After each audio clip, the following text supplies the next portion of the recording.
Saravana Perumal sir, என்ன வேணா காரணங்கள் சொல்லலாம் சார். ஆளுநர்கிட்ட சில வேலை நடக்குது, அமைச்சரவை மாற்றம் நிகழப்போகிறது, அதில் ஆளுநர் சப்போர்ட் பண்ணும், ஆளுநர் சில கோப்புகளுக்கு அனுமதி கொடுக்கணும் அப்படிங்கிற மாதிரி இருக்குது அப்படின்னா, அரசாங்கத்தினுடைய நடவடிக்கைகளில் திமுக ஒரு ஸ்டாண்ட் எடுக்கலாம், கவர்மெண்ட்டினுடைய நடவடிக்கைகளில் சில சேஞ்சஸ் நடந்து டீ பார்ட்டிஸை திமுகவோட கூட்டணி கட்சிகள் எல்லாம் புறக்கணித்தால் கூட திமுக போய் பங்கேற்று இருக்கிறது நாம் இதை பார்த்துருக்கிறோம். இது ஒரு மூவை அவங்க எடுக்கிறாங்க. ஒவ்வொரு கால சூழ்நிலைக்கு ஏற்ப சில சில அடிகளை எடுத்து வைத்து கொண்டு இருக்கிறது திமுக. அதுபோல் இன்றைய முதலமைச்சருடைய டெல்லி பயணம் அப்படிங்கிறது கூட ஒரு விதமான ரொம்ப பாலிஷான ஒரு அரசியல் நகர்வு தானா? எதிர்கட்சிகள் எல்லாம் குற்றம் சாட்டுவதை போல ஈடியினுடைய ரெய்டை, ஈடியினுடைய நடவடிக்கையை கொஞ்சம் சாந்தப்படுத்துவதும் இந்த பயணத்தினுடைய ஒரு காரணமாக இருக்கும் அப்படின்ட்டு எதிர்கட்சிகள் சந்தேகம் முன்வைப்பது, அது சரியான பார்வையா இருக்குமா சார்? அதாவது நம்ம இது என்னன்னு கேட்டீங்கன்னா, அரசியல்ல இது ஒரு சகஜமான ஒரு நிகழ்வா போயிடுச்சு.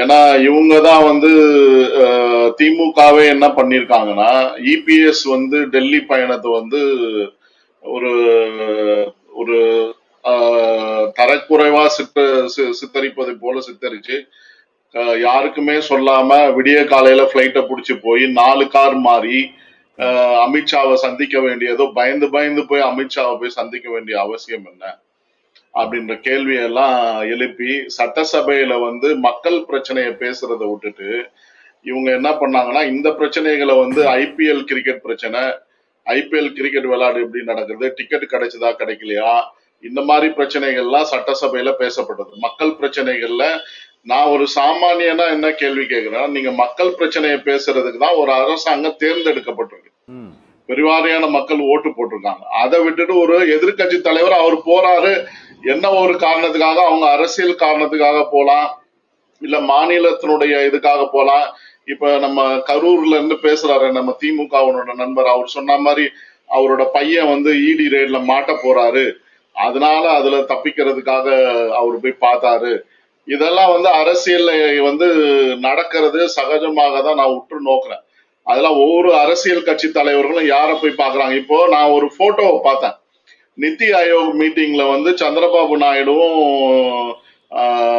ஒரு இங்க தமிழகத்துல தெலுங்கு தேசம் ஆரம்பிக்கணும்னு கருணாநிதி காலத்திலேயே பெருவாரியாக பேசப்பட்டு, இங்க இருக்கக்கூடிய ரெட்டி, அண்ணா நகர்ல இருக்காரு ரெட்டி என்ற தெலுங்கின தலைவர், அவரெல்லாம் மும்முரப்படுத்தி தெலுங்கு தேசம் பார்ட்டி இங்க ஒரு கட்சி ஆரம்பிக்கணும் அப்படின்னு நிலவரம் எல்லாம் அவங்களுக்கும் சீட்டு கொடுக்கலான்னு கருணாநிதி பேச்சுவார்த்தை நடந்தா எனக்கு காதுல எல்லாம் எட்டுச்சு. அப்போ ஆகையினால இந்த மாதிரியான இப்போ தெலுங்கு தேசம் பார்ட்டி தலைவர் மு.க. ஸ்டாலின் பிரதம மந்திரி நின்று பேசிட்டு இருக்காங்க. இவங்க என்ன பேசியிருப்பாங்க அப்படின்னு நீங்க பாத்தீங்கன்னா, ஏற்கனவே எனக்கு ஒரு பழைய நினைவு வருது. இந்த ரஜினிகாந்த் இருக்காரு பாருங்க, ரஜினிகாந்த் ஒரு பிரச்சனையில மாட்டிக்கிறாரு ஜெயலலிதா பீரியட்ல 2001 இருந்து 6. அது நான் அந்த பிரச்சனை என்னன்னு நான் சொல்ல மாட்டேன். இப்போ அந்த பிரச்சனையை தீர்த்து வைக்கிறது சந்திரபாபு நாயுடு. இதுதான் நடந்த காலங்கள் கோலங்கள் இதெல்லாம் நடந்தது. இப்ப அதே சந்திரபாபு நாயுடு தான் அந்த இடத்துல நிக்கிறார். புரியுதுங்களா? இதுக்கு முன்பாக இந்த ஆட்சி 245 சீட்டு ஜெயிச்ச பிஜேபி என்டிஏ கூட்டணி அமைக்கும் போது சந்திரபாபு நாயுடு போய் சந்திக்கிறாங்க ஏதோ ஒரு இடத்துல. அவங்களுக்குள்ள என்ன பேசிக்கிட்டாங்க அப்படின்னு கேட்டா யாருக்கும் தெரியாது. அதை அரசியல் ரீதியாக உற்று நோக்கக்கூடியவர்கள், இங்க இருக்கக்கூடிய தமிழகத்தை சார்ந்த திராவிட மாடல் சொல்லக்கூடியவங்க, அங்க தெலுங்கு தேசத்துல இருக்கக்கூடிய தெலுங்கு தேச கட்சிகள் எல்லாரோடையும் உடன்படிக்கையா இருப்பாங்க, டிஆர்எஸ் ஓட உடன்படிக்கையா இருப்பாங்க. டிஆர்எஸ் தலைவர் இவங்க வீட்டுல விருந்து சாப்பிட்டதெல்லாம் பத்திரிகையில, ஒரு சில பத்திரிகையில சூசகமாக எழுதப்பட்டது. ஆகையினால இதெல்லாம் அரசியல்ல ரெண்டு, என்ன பொறுத்த அளவுக்கு அரசியல் என்பது ஒரு தலைவர்களுக்கும் இடையே நடக்கக்கூடிய அரசியல் வேற.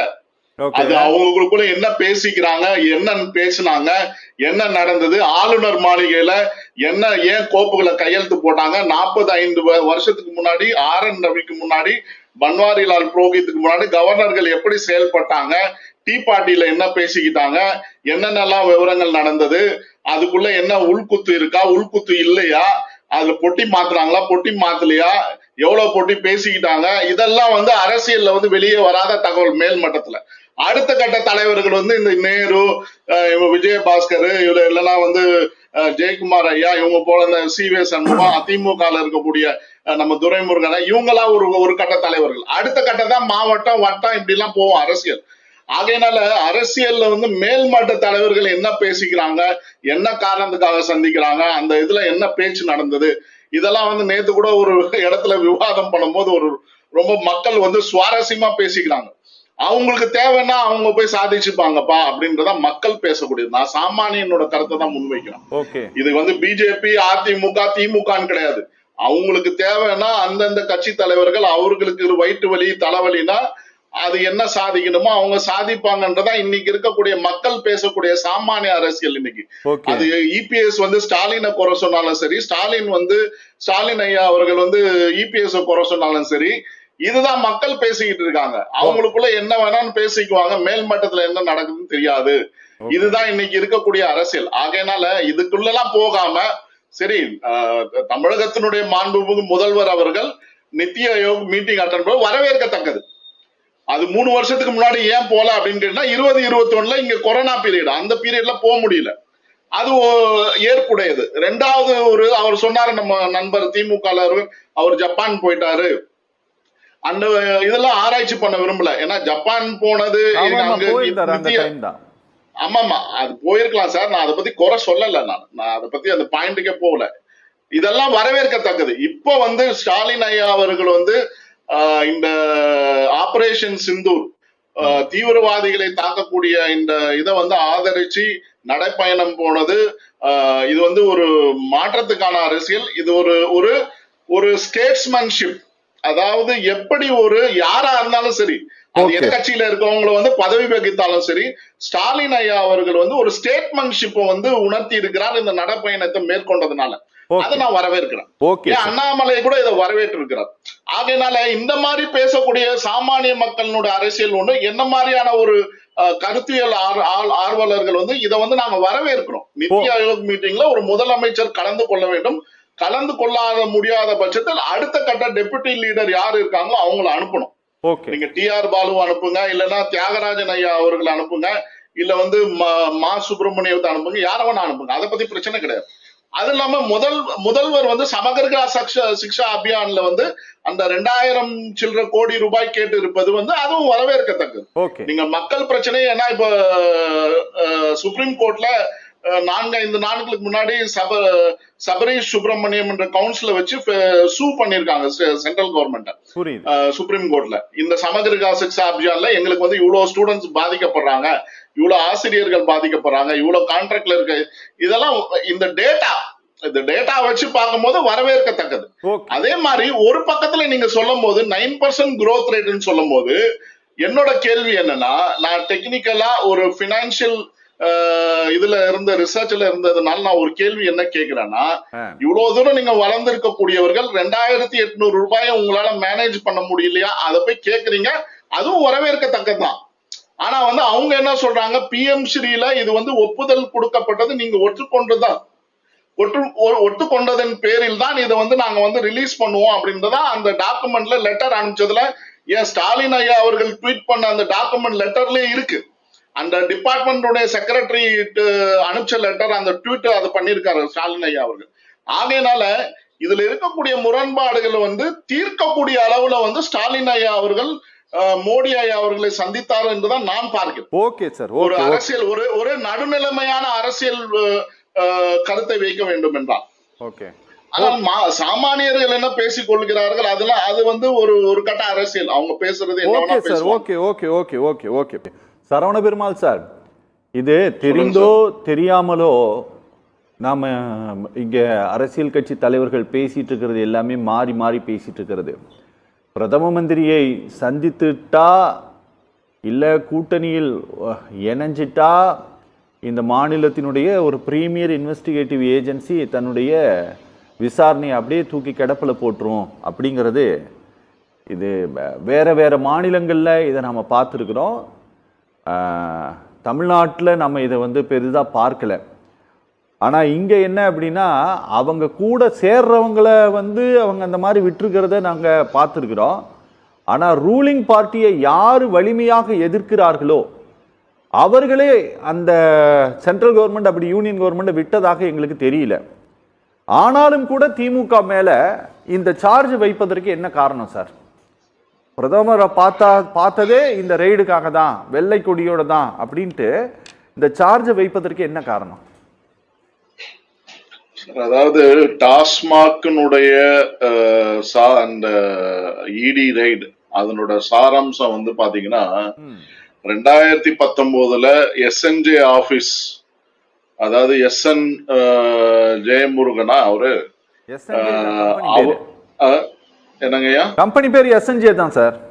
அதாவது எஸ்என்ஜே அவர் பேர் வந்து எஸ்என் ஜெயமுருகன். அவர் 2008 ஒளியின் ஓசை ஒரு பெண்ணின் பெருமை அப்படின்னு சொல்லி கலைஞரனுடைய கதையை வந்து படமா எடுத்தவர் தான் அவரு.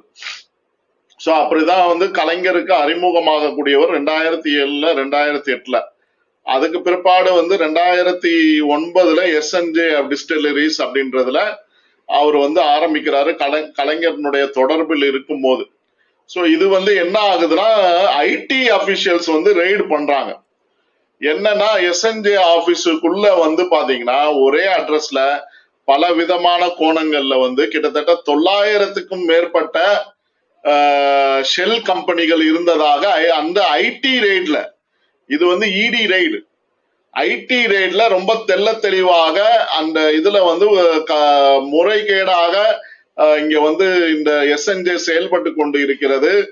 இவர்கள் உற்பத்தி செய்வது ஒன்று, கணக்கு காண்பிப்பது ஒன்று என்றெல்லாம் ஐடியினுடைய முகாந்திரமாக இருந்த இந்த ரெய்டு தான் வந்து இதனோட தொடர்ச்சி தான் இன்னைக்கு வந்து என்போர்ஸ்மெண்ட் டைரக்டரோட ரெய்டு. அதனால நம்ம வந்து இது வந்து சர்வசாதாரணமா எடுத்துக்கொள்ள முடியாது. இப்ப நீங்க சொல்றாங்களே இந்த 41 எஃப்ஐஆர்ல வந்து கோர்ட் கேள்வி கேட்டது, நீங்க ஏன் ஆக்ஷன் எடுக்கல, என்ன அந்த சுப்ரீம் கோர்ட்ல இருந்த அந்த ஜிஎஸ் மணின்ற லாயர் வந்து அங்க இருக்க தற்செயலாக அன்னைக்கு அந்த கவாயினுடைய அந்த தீர்ப்புல வந்து சொல்றாரு 6 நிமிஷம் தான் ஆர்கியூமெண்ட் வந்து முகுல் ரஸ்தோகினோட ஆர்கியூமெண்ட் வந்து 2 நிமிஷம். அது இல்லாம வந்து பாத்தீங்கன்னா கபில் சிபல் இவங்களோட ஆர்கியூமெண்ட் 2 நிமிஷம். மீதி 1 நிமிஷம் வந்து இவருக்கு கொடுக்கப்பட்டது, அரசாங்க இவருக்கு கவுன்சிலுக்கு. 3 நிமிஷத்துல வந்து ஜட்மெண்ட் கொடுத்துட்டு போயிட்டே இருக்காரு. நோட்டீஸ் சர்வ் பண்ணியாச்சு, இந்த இதை வந்து இது வந்து இட் இஸ் பீன் ஸ்டேட் அப்படின்னு சொல்லி இந்த இடி வந்து ரெய்ட வந்து கண்டினியூ பண்ணக்கூடாது அப்படி இதுல வந்து இது இருக்கு. ஏன்னா 63 பாவம் 41 எஃப்ஐஆர். இது வந்து எந்த முகாந்தரத்துல வந்து என்னன்னா, நான் வந்து இந்த கோர்ட்டினுடைய இதுக்கு நான் விரும்பல. ஆனா அவர்களுடைய செயல்பாடு 6 நிமிஷத்துல ஒரு இதை வந்து நீங்க வந்து நோட்டீஸ சர்வ் பண்ண முடியும்னா, நான் எனக்கு ஒண்ணுதான் நினைவுக்கு வருது. எனக்கு நல்லா நினைவுக்கு வருது என்னன்னா, இந்த மைக்கேல் கொங்கா தீர்ப்புக்கு வந்து இவர் வந்து குமாரசாமி ஹைகோர்ட்ல என்ன சொல்றாரு, இந்த 100 கோடி ரூபாய் இது வந்து கணக்குல பிழை இருக்கிறது அப்படின்னு சொல்லி ஒரு தீர்ப்பை கொடுத்து அதை விடுவிக்கணும்ன்றாரு. அதை எதிர்த்து இங்க இருந்து கர்நாடகால இருந்து சுப்ரீம் கோர்ட் போறாங்க. அங்க வந்து பெயில் கொடுக்க மாட்டேன்னு சொல்லி பெயிலுக்காக அப்ளை பண்றாங்க ஜெயலலிதா அம்மையாருக்கு.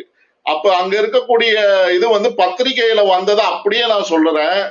ஃபலி நரிமனுடைய முகாந்தரம், ஃபலி நரிமன் ஐயா அவர்களுடைய இத்தனை வருட கால அரசியல், ஏதாவது சட்டத்துறை ரீதியான இந்த ஆளுமை, இதையெல்லாம் வைத்துதான் ஜெயலலிதா அம்மையாருக்கு நாங்கள் வந்து பெயில் கொடுக்கிறோம் அப்படின்னு ஒரு தீர்ப்பு கொடுக்குதுன்னா, ஒரு பெயில கொடுக்குறீங்கன்னா என்ன நிலைமையில வந்து இந்த ஒரு நாட்டினுடைய ஒரு தூணாக இருக்கக்கூடிய சட்டத்துறை எப்படி வந்து சட்டத்தை விதித்த பாராளுமன்றத்தில் விதிக்கப்பட்ட சட்டத்தை வந்து அம்பேத்கர் இப்ப சொன்னாரு சங்க தமிழன் விசிகா அவர்கள், அவர் வந்து அம்பேத்கரை வந்து ரொம்ப இது பண்ணி பேசுறாங்க.